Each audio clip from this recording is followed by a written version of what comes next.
Welcome back to Profits on Purpose, the podcast for e-comm and CPG founders who are looking to scale their businesses both profitably and purposefully. I'm your host, Nate Littlewood from Future Ready CFO, which is the go-to CFO solution for founders who are looking for help with turning financial chaos and confusion into business clarity and confidence.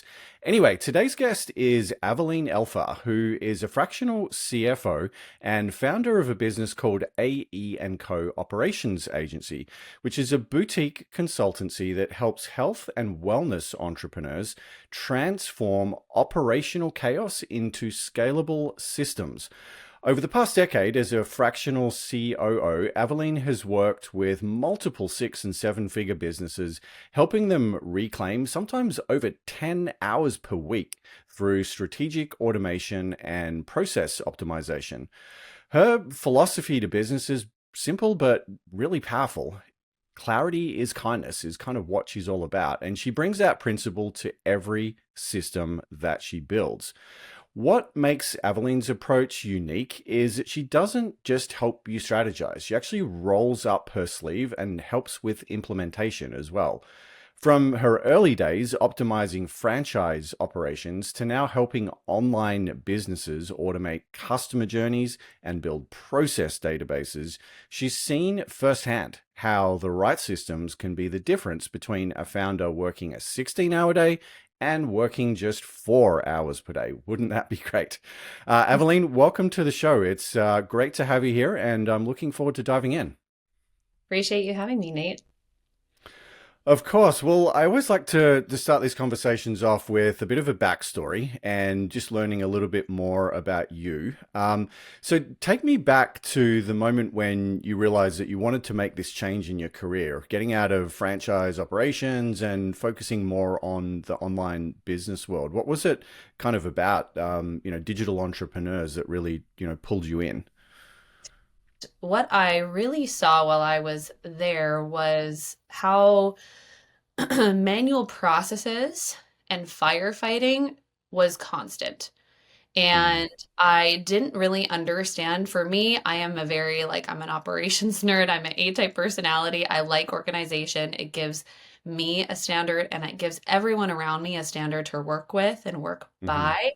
And I just thought that that was natural. I assumed this is a huge franchise. Of course, we're going to have processes in place. Of course, we're going to have standards for our employees so that everything can run like a well-oiled machine.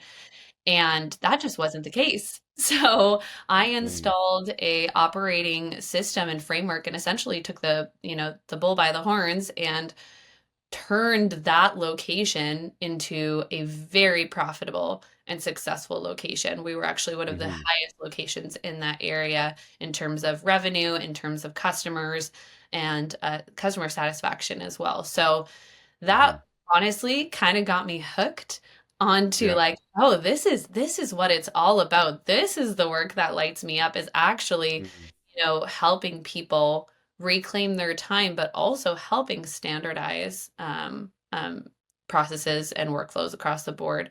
What Mm-hmm. really, drew me to the online space was the possibility. And I think we're seeing that in the age of AI now, was that there was just so much possible. It was so exciting. And so then when I transitioned to helping online business, and really leveraging technology to just reach more people with their mission and with their services and with their products, that was really, really exciting for me. So, then I went on to, like, in particular, one health coach that we worked with was just drowning in administrative stuff and operations, and we were able to automate a ton of workflows, and she reclaimed like 10 hours a week. And that was like, oh, Mm-hmm. this is amazing. So yeah, that's really where it all started.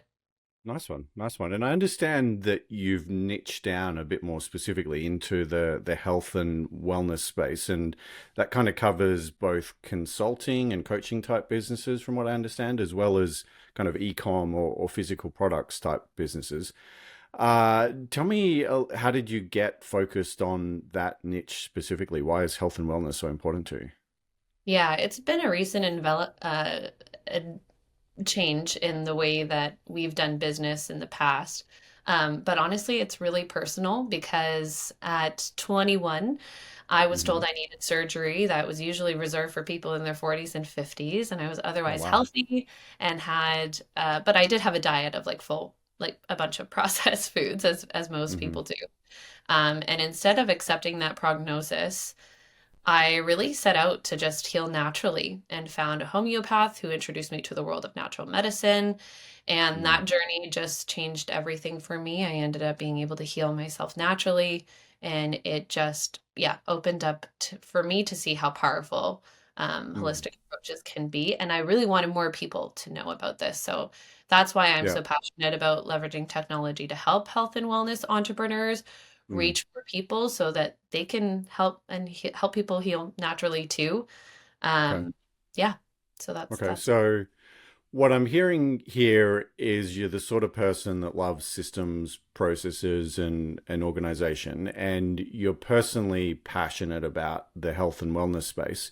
man. I imagine that a lot of the skills that you have and the stuff you can do can probably be applied to other industries, right? Like, Yes. it's not just health and wellness people that might need help with this. But I'm Yeah. curious, within the health and wellness space, is there anything kind of specific or unique about their needs with respect to, the sort of services that you provide?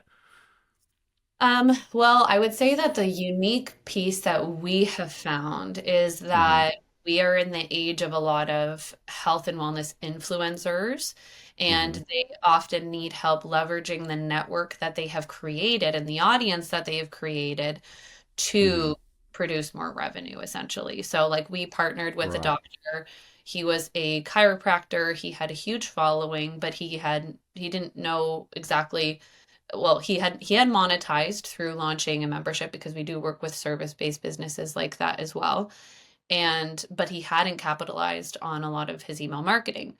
So we were able to set up some automations and systems and like 2x his growth with a lot Hmm. of what we set up in his business. So Hmm. yeah, so that's unique. And I would also say the affiliate piece is unique because Hmm. many doctors work with affiliates and work with their product. So we're doing a lot of cross promotions. We're doing a lot of affiliate revenue tracking and things Right. like that. And so that is a piece that has come up again and again. So we've either worked with the services or the influencer, if you will say, or where that traffic is coming from, right? Where that audience Okay. is established. And Hmm. then we've also worked with those products on the other side where they need some affiliate systems set up to Hmm. promote to their influencers, right?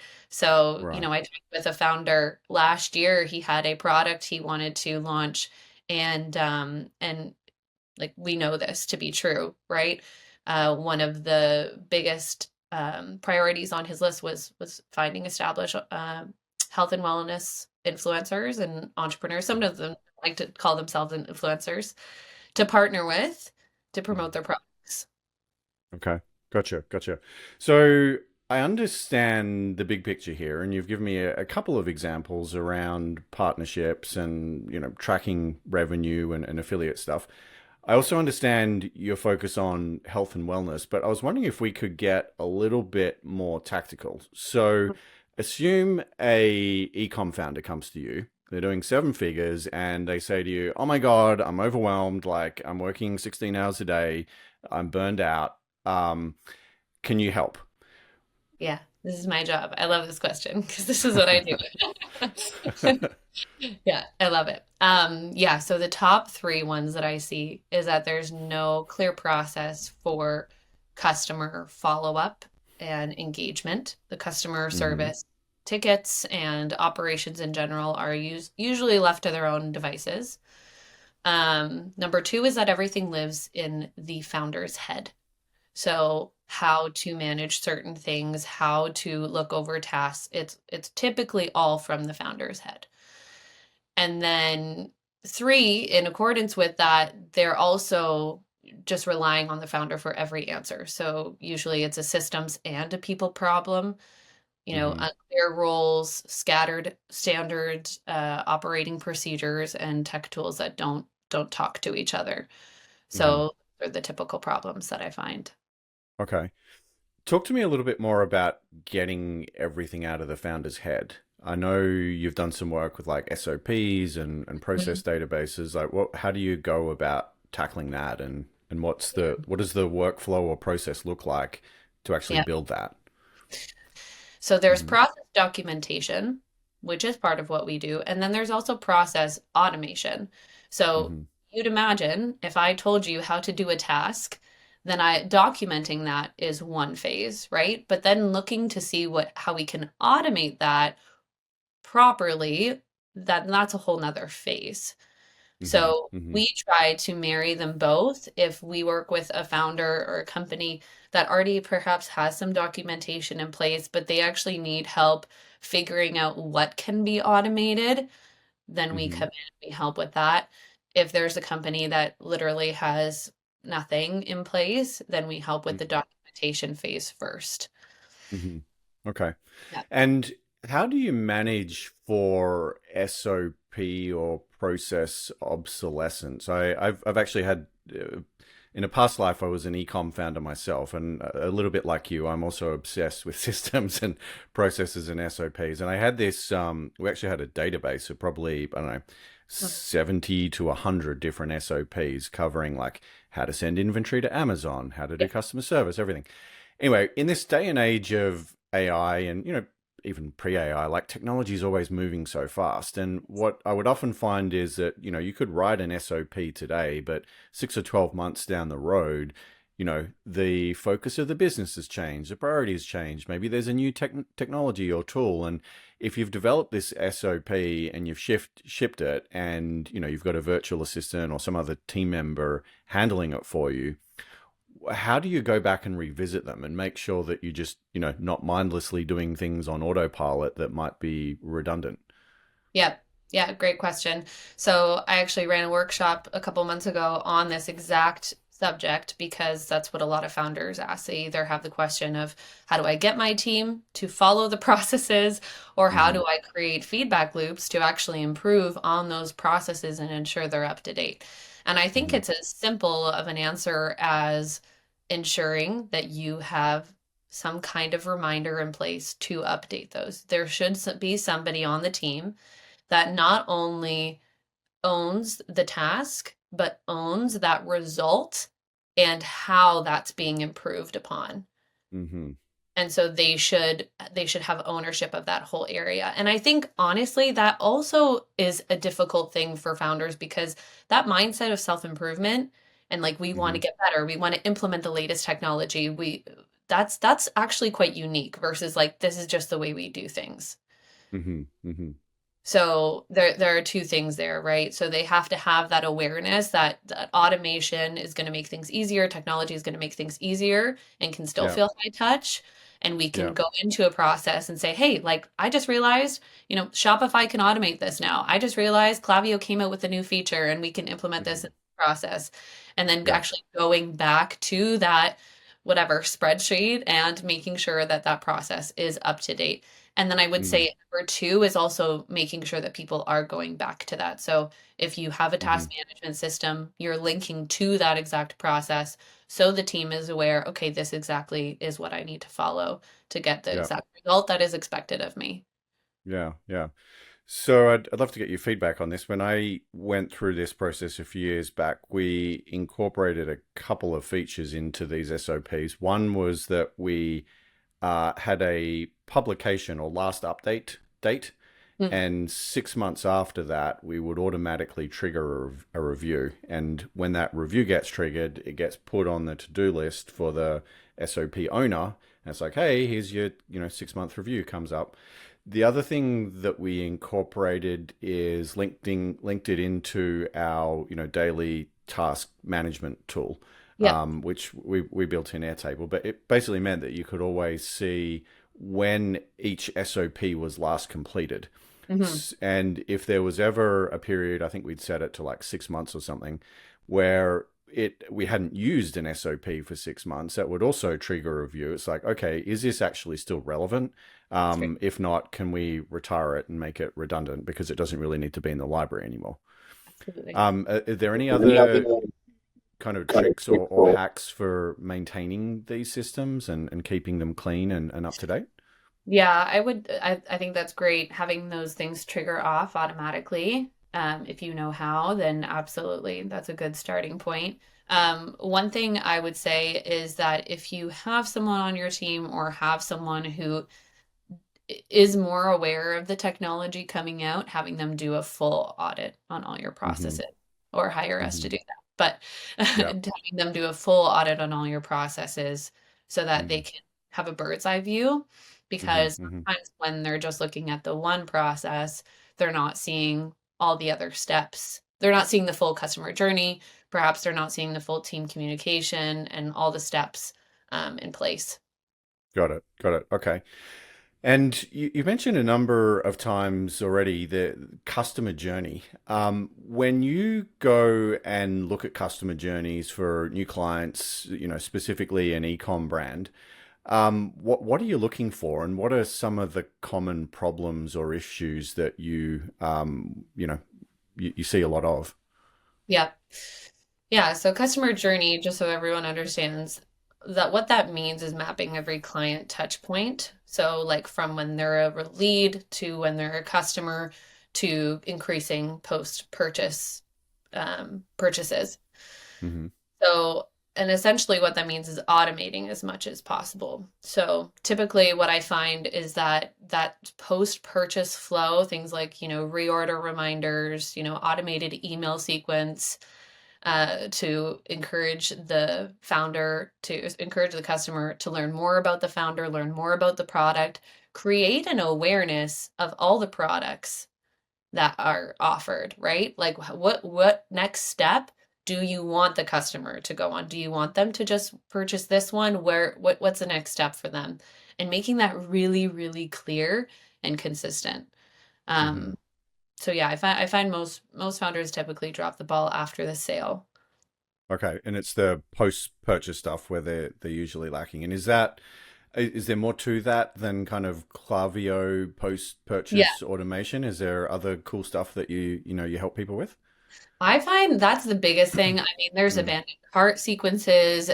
There's so much coming out day to day even. hmm. Most people I think have some of the basics there, but don't actually look for new automations. So I would say Hmm. that yeah, making sure that post-purchase email sequence is there and that they know what the next step is and going back and updating it, right? Hmm. If you have a new feature or you came out with a new or you updated your materials or your contents or your ingredients, like making sure that Mm, once somebody purchases from you, that there's a certain amount of trust that happens there, right? Now they're wanting to trust your brand more, and you can build that reputation with automated email sequences like that and make sure that it increases the likelihood of them purchasing again. hmm. Okay. Just circling back for a minute on this whole, SOP and processes topic. I'd love to get your thoughts on something. One, one of the issues that I recall running into a lot when I was trying to do this is that I would often find myself as I was going through a process and, documenting it or, writing out the steps with someone else. Firstly, I would find myself questioning, hang on a sec, like this actually doesn't make sense the way I've been doing it. I've got these, couple of redundant steps in here, and there's actually a better way of doing that. Yeah. I also sometimes encountered tasks where I thought to myself as I was doing it, you know what? I'm not ready to be doing this yet. This is not yet at the point where it should be a standardized SOP because there are multiple journeys here and there are judgment calls that I am making. And I, as a founder and CEO, have context and information in my head that my team members don't. And I'm using that to make decisions that I don't think my team members are going to be able to make. Mhm. I'm curious how often you encounter those sorts of problems, and do you have any tips and frameworks for folks on how they might, handle situations like that? Great question. Yeah, it definitely goes back to the whole everything is in the founder's head. Yeah. So when you're writing processes, imagining that this is somebody who knows nothing about your business, knows nothing about the product, and is very, very simplified. And that's going to make it easier for your team ongoing. That's going to make it easier for new employees you have. That's going to make it easier for everybody to understand. And any managerial, if you have a C-suite, any managerial person to come in and make sure that they can help as well if needed. Mm-hmm. Um, I would say whenever I've gotten this question before, we've always made it a priority to test Okay. and put the process under pressure Mm-hmm. almost, Interesting. and, Okay. and make sure that it actually holds. So we would even do a test project or a test, Mm. like just test it and see. Mm. I've done Mm-hmm. this even with new hires and saying, Mm-hmm. here's this process. Like, what do you think it needs? What do you need more from me? Mm. And Mm-hmm. that really helps. New hires, I think, have a blank slate in a way too. So it's Yeah. easy to test it in that way. And Yeah. as a founder, it's harder to be reflective because you've been Mm. in the business, you've been in the weeds, you've been in every single thing. So Yeah. everything feels more of a no-brainer for you. You're like, of course you go to this and you do X, Y, and Z, Mm. but that's not the way. And that's honestly typically why a lot of people partner with us is because we're able to come in and say, okay, we were a blank slate. And so Mm. tell us what needs to be done, from A to Z, and then we can help make sure that that's translatable, right? We want to Yeah. make sure that everybody can understand it in the same way that everyone can read English. We want to make sure that it's written in a way that they can understand and execute to the standard that you have as well. Yeah. Yeah. Yeah. You make some really interesting and excellent points there. I love that, especially about putting these things to the test and also being mindful of the stuff that's in your head that you take for granted, right? You've Mhm. been doing this for multiple years and you have all this, subconsciously, you have a lot of knowledge and wisdom and context in your head that you probably not don't realize. And when it's not until you kind of give these instructions to someone else that you can really see like whether they're going to be able to follow them. So I love the testing idea. That makes a lot of sense. Listen, you mentioned something the other day when we chatted offline. You used the phrase "clarity is kindness," which I found really intriguing. Can you elaborate on what you meant by that, and how do you kind of incorporate it into your work? Yeah. Thank you for asking about this because it's one of my favorite phrases. So I use it in a lot of ways. I would say it's more of a mantra of mine because I do think that it spreads out across multiple different areas in business. I would say this is true for also some marketing as well. But in the operations and systems world, it means building systems where everyone knows what's expected, when, and how. Um, because we know that lack of clarity creates team friction. We know that that's where missed deadlines are. We know that that's where founder burnout is. Um, and so by helping create that clarity, it's actually doing a kindness to not only your team, but your business at large. And I think in the marketing side, being as clear and concise as you can is actually what is most valuable for a lot of customers. They want transparency, especially now. Mm-hmm. People want Mm-hmm. transparency. Mm-hmm. So yeah, that's the long and short That of it. makes sense. That makes sense. So I'm going to put you on the spot a little bit here, Aveline. I'm curious if there are any specific client examples that you can talk to on this topic, before and afters in terms of no clarity versus clarity. Yeah. Help me, understand and maybe, quantify what that transformation looked like for some of the people that you've worked with. Yeah, absolutely. One example I can think of is clarity around metrics. So we worked with a holistic wellness founder where we ran an operational audit, and she had no clarity on what Mm-hmm. her best-selling product was and what her highest product profit margin was. Mm-hmm. So once she found this out, she like we changed her marketing plan completely because now she knew that she needed to capitalize on promoting specific products more and Hmm. encourage multiple purchases from buyers by offering them something that would complement their original purchase. Hmm. So that was a huge thing. I can think of also a beauty founder that we worked with Hmm. who had just no clarity on who was running what for product sales. It was a constant scramble to figure out who did what when, and that made her pull into the weeds with every single decision that needed to be made. She was making it, and it caused her to work crazy, crazy hours and pulling her hair out all the time, trying to say, "Oh, I feel like I should be able to hand over this ownership." Hmm. Um, but nobody wanted to take it because there was no definition of done, which essentially means nobody knew what it looked like to have a task done in the business. They didn't understand what kind of result she was looking for because she didn't communicate it.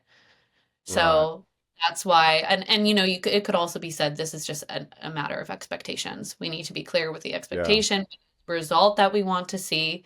But many, many founders I've partnered with have said Yeah. that they have done this, that they have communicated, that they have said all these things. But I will come in and perhaps sometimes even meet with the team, and that is definitely not the case. So Wow. yeah. Okay. That's so interesting. I love your point about clarifying what done looks like. Hmm. As you probably know, in my CFO consulting business, I get involved in a lot of founder dynamics, and sometimes I'm privy to the founder slash team dynamics, and I see it all the time. Like a founder gives instructions, a team member hands in the work, but then it's like, oh, now can you do this instead? Or no, I didn't want that. I wanted this. And it's like, well, if we had just clarified what the end goal Yep. was to begin with, and like give them an example of what you're hoping to receive back here, Yeah. then we could have saved a lot of the back and forth and iteration and got this done a lot more quickly. So I think it's a really great point to make about being crystal clear on what the outcome should look like. This is good. This is excellent. This is what I want you to aim for. Um, and Yeah. I think it's also really empowering for the team members, right? Because it gives them, the autonomy to go, it gives them the autonomy to go figure out how they want to do it. Like you've told me where I want to get to. Let me figure out how to get there, and I'm going to do it my way. It might not be the same as your way, but it's how I think it should be done. And yeah, I think that's a clever way to think about it. Yeah. So we talked a lot about good, and we've talked a lot about what efficient systems and processes look like. You've given me a couple of hints already about some of the big mistakes that founders make and some of the things that they get wrong.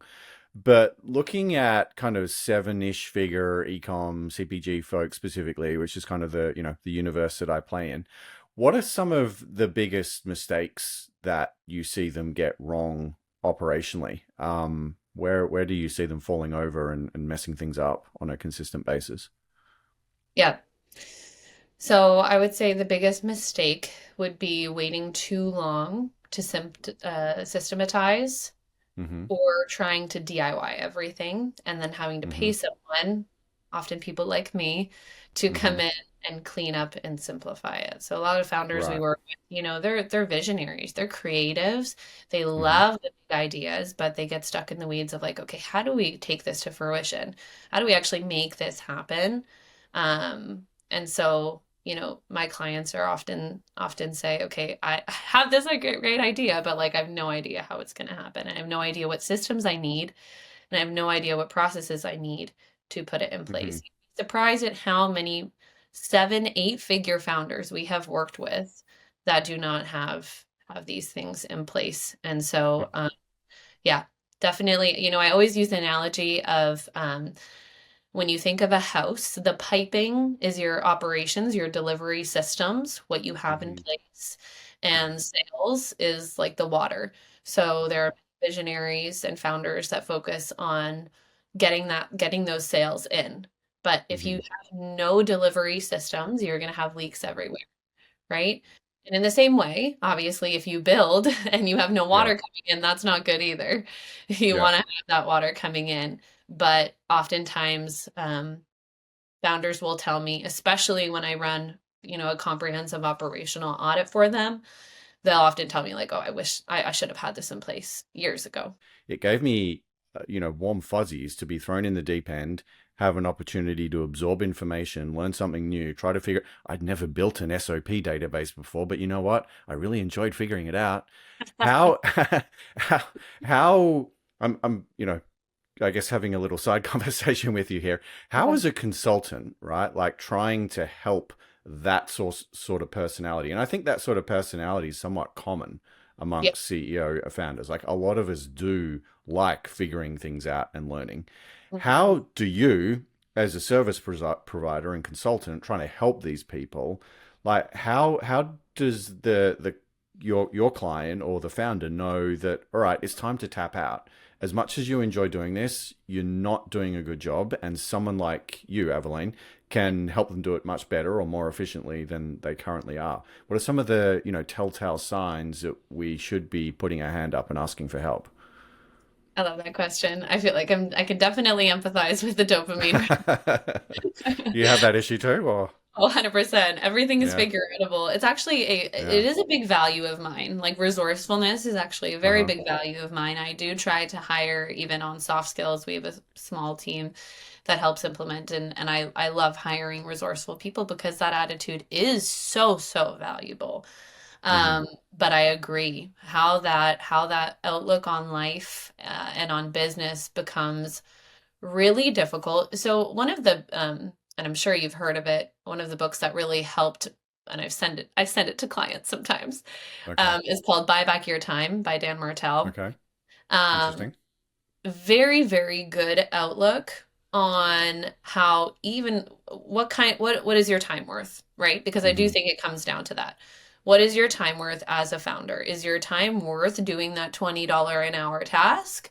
Or is your time worth focused on revenue generating activities and things that only you can do in the business as a founder?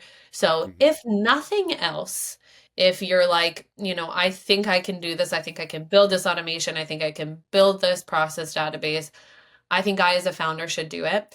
I believe that you are actually doing yourself a disservice by doing those tasks. Um, because in the beginning, it makes sense. If you're a solopreneur, you're building, it makes sense to wear more hats. But as yeah, you grow, you need to let go. You need to trust other people and you mm-hmm, need to let go of that, high fact finder, resourceful, figure it right, outable mentality because you need to do the marketing, the selling. Typically, that's what the founder enjoys to do. mm-hmm, If that is the case, you need to do the things that only the founder can do. mm-hmm, Um, and so that slows a lot of people down, honestly, yeah, because they don't want to relinquish. I talked to a founder in the summer. She was doing multiple six figures per month mm-hmm, and she was still answering customer service issues that happened in Slack day to day. wow, So yeah, that is going to naturally bottleneck your time. That's going to naturally hinder you from focused on the big picture decisions mm-hmm, and the forward thinking and leadership that founders should be doing. mm-hmm, mm-hmm. I don't know in what shape or form, but I feel like at some point in the future, you and I are going to have a collaboration because we think very similar ways, and we do, looking at a lot of the similar sort of problems. Yeah. I currently have a retainer client, and they came to me, overwhelmed, like I'm packing boxes, I'm doing customer service, I'm ordering, doing this and that. One of the first things I did with them was a 1 month time tracking study. We use Yeah. this app Do called the same. Toggle. What's the Exactly. gap here? We need to we need to increase your hourly rate and stop you doing, these lower value tasks. Sounds like your onboarding and mine might be quite similar. Oh, yeah. I don't know. Yeah. We'll Time, have we to. take time and we figure that out too. But yeah, and I Mm, think there's that and that seeing those numbers helps a ton too, right? yeah. It helps them visualize and really understand. But it does take like I don't want to negate the fact that it's all numbers and tech and systems. Like it does take that mindset shift as well of like I'm Yeah. going to trust other people with something that I have built and am Hmm. deeply passionate about and deeply care about but you Yeah. have to in order to work on the business and not in it. Mm-hmm. Mm-hmm. Since we're both tech nerds, I feel compelled to to ask you about some of the tools and technology that you use to build all this stuff. I mean, within the folks that I deal with, I encounter Notion a lot. I encounter ClickUp, Asana, Mhm. Slack, obviously, like almost everyone's on Slack. I'm personally a big fan of Airtable, although I don't see any of my clients using that. What are some of the favorite tools and systems that you have to build upon? Yeah, of course I have favorites. Mm-hmm. So, for a lot of e-com brands, it's Klaviyo and Shopify, and we Mm-hmm. are fine working with those.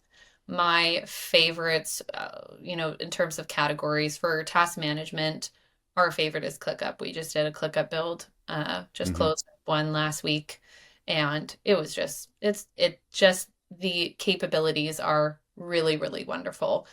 Mm-hmm. And the automation and Mm-hmm. now the AI that has been integrated, I mean, that's changing every day.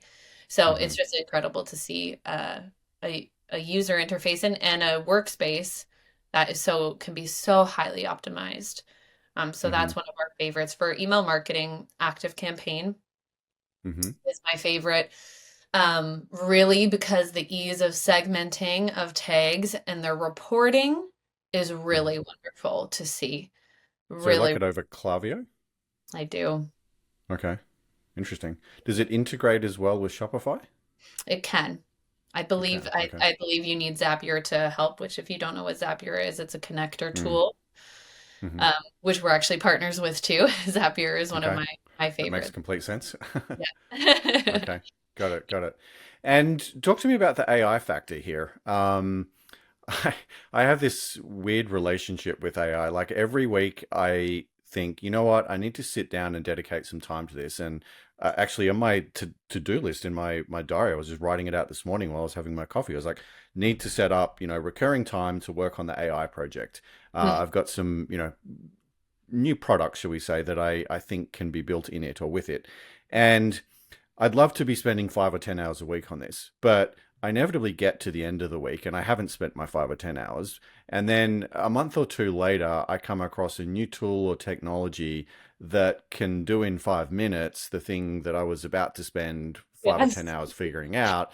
And that somehow makes me feel self justified. And I think to myself, oh, geez, I'm glad I didn't waste that time because now there's this tool. And, as a result, I'm constantly plagued with this feeling that I'm being, left behind and it's, running away from me.